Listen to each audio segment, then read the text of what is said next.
distinguished member, guests, and fellow Eagles, it is an honor to welcome you to this special gathering as we celebrate the induction of new members of Lake Apo Eagles Club. Me by the Eagles Magna Carta of 1989 as amended and now become part of our Eagles Constitution of 2024 and 2026.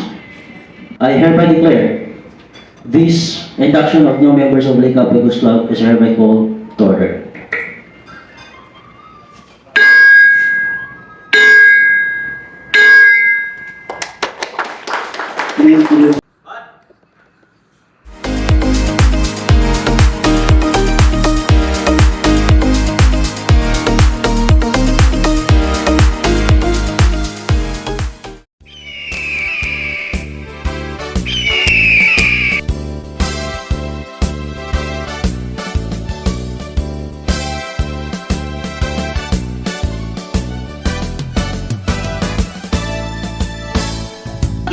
Mabuhay ang Lake Apo Eagles Club!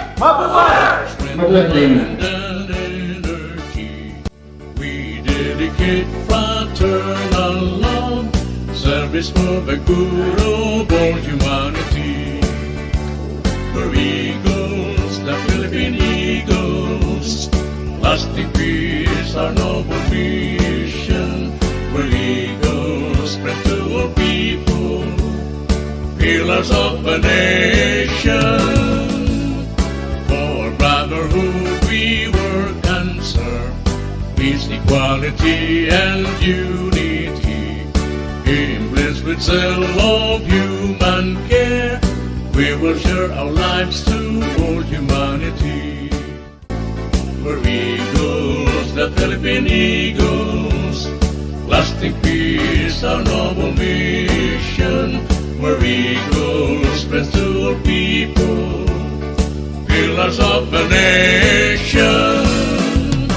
For brotherhood we work and serve.